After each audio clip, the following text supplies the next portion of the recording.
E aí, turma, tudo bem com vocês aí? Professor Walter aqui, de Física. E a gente vai dar continuidade aos nossos estudos, né? A partir de onde nós paramos nas aulas presenciais. A gente estava vendo até o momento desse recesso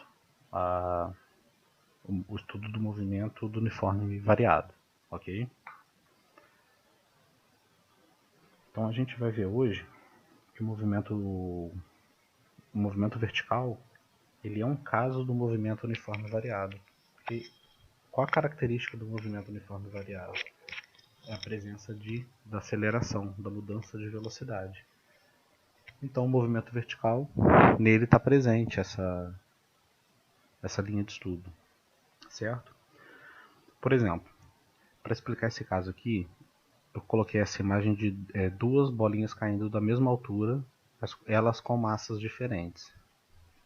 Só que eu vou dar o exemplo da pena, para poder falar, ok?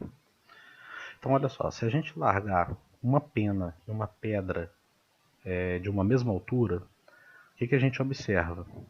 Que a pedra vai chegar antes no solo, a pedra vai chegar antes no solo, certo? Por isso a gente pensa que quanto mais pesado for o corpo, mais rápido ele vai cair, antes ele vai chegar no chão. Agora, se a gente colocar uma pedra no vácuo, caindo no mesmo instante, da mesma altura com uma pena, a gente observa que eles levam o mesmo tempo de queda, ok? O que a gente faz? A gente pode então concluir que quando a gente despreza a resistência do ar, todos os corpos caem com a mesma aceleração. A aceleração ela está presente no movimento uniforme variado. Nesse caso, no movimento vertical, movimento no eixo Y, a aceleração que a gente usa é da gravidade, que vale 9,8 na Terra. A gente, em termos de aplicação, de vez em quando a gente até arredonda para 10 metros por segundo ao quadrado, certo? Aqui eu coloquei um vídeo que mostra um experimento. É um experimento que mostra isso que a gente está falando. O que acontece? Com a presença de ar, Galileo's experiment was simple. Aí, ó, He took a heavy object and a light one uma bola de and massa dropped them at maior the same time do to que a see da which pena, fell fastest. e elas serão abandonadas, olha, da mesma altura, no mesmo instante de tempo. O que a gente pode observar? Que a bola chega primeiro ao Now, in this solo em case, the relação feathers às fell to the penas, ground at a porque slower a pena rate than ela the é bowling ball resistente ao ar. because of air resistance. O que vai acontecer aqui agora? Eles vão tirar So, dentro in desse order to laboratório see aí, the true nature of eles gravity, vão retirar we have to o ar remove the de air. dentro desse ambiente. Veja só, eles estão fechando as portas, sabe? Vão criar vácuo aí dentro.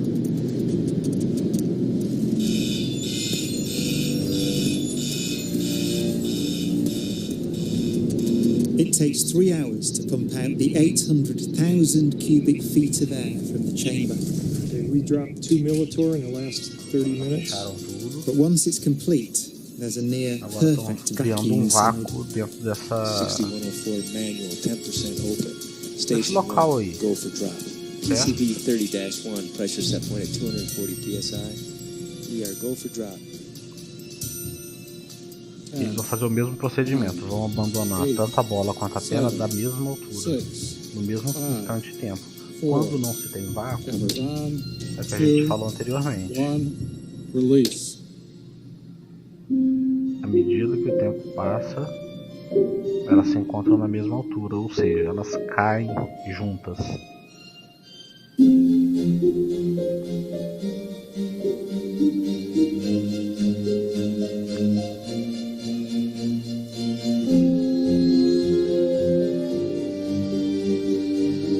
que a gente pode então concluir?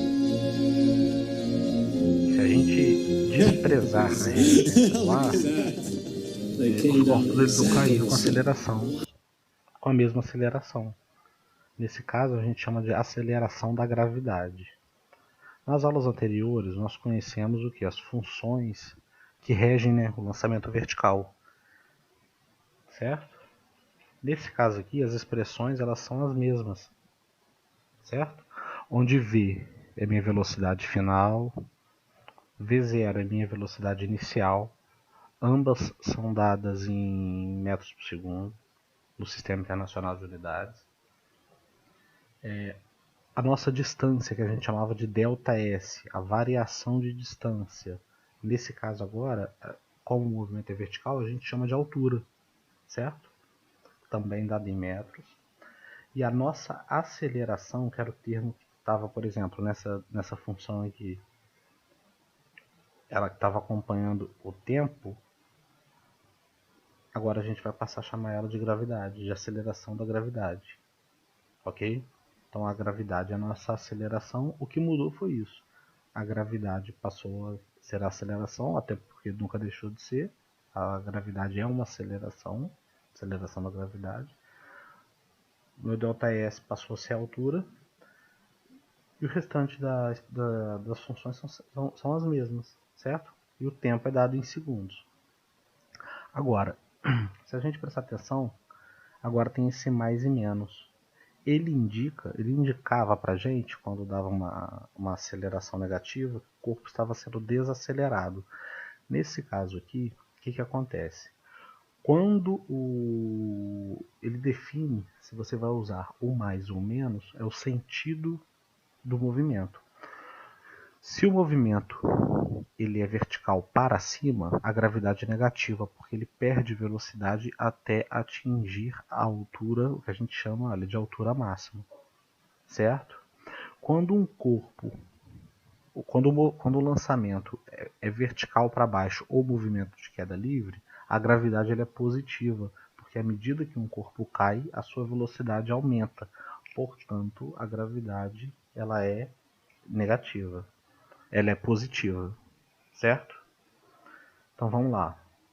Coloquei um exemplo de aplicação aqui agora, que a gente vai da Universidade Federal de Minas Gerais. Um gato consegue sair ileso de muitas quedas. Suponha que a maior velocidade com a qual ele possa atingir o solo sem se machucar seja de 8 metros por segundo. Então, desprezando a resistência do ar, determine a altura máxima de queda para que o gato nada sofra. Considere a aceleração da gravidade sendo 10 metros por segundo ao quadrado. Vamos lá. Essa velocidade aqui de 8 metros por segundo é a velocidade que ele vai atingir o solo, por isso que eu estou chamando ela de velocidade final. Se ele cai, a velocidade inicial, ele não tem velocidade inicial de queda, então a velocidade inicial dele é de 0 graus Celsius. Então, vamos lá. De que altura ele pode cair para chegar com a velocidade, o ΔH aqui, de que altura é o que eu vou determinar. Ele pode chegar, certo? Com essa velocidade de 8 metros por segundo, partindo do repouso com essa aceleração da gravidade. Quando eu organizo os dados, fica mais fácil eu identificar quais das expressões, certo, do movimento vertical eu vou usar. Como não foi me dado tempo, e a primeira e a terceira exigem essa variável, eu vou aplicar na segunda, ok? Velocidade final ao quadrado é igual a velocidade inicial ao quadrado, mais duas vezes, mais ou menos duas vezes a gravidade vezes a altura. Como esse corpo está caindo, eu uso o mais, porque o sentido do movimento é para baixo. Velocidade final ao quadrado igual a 8, inicial 0 ao quadrado, mais 2 vezes 10, o 10 é a minha gravidade, vezes a variação de altura, certo? Variação de altura é igual a 64, o 20, como está multiplicando, ele passa para o outro lado dividido. Então assim eu consigo determinar de que altura o gato pode cair para chegar no chão com essa velocidade na superfície da Terra, certo? Pessoal, então é isso. Olha, eu vou preparar outra lista de exercícios aqui e vou também orientar alguns do livro, tá show? Um abraço aí, fiquem na paz.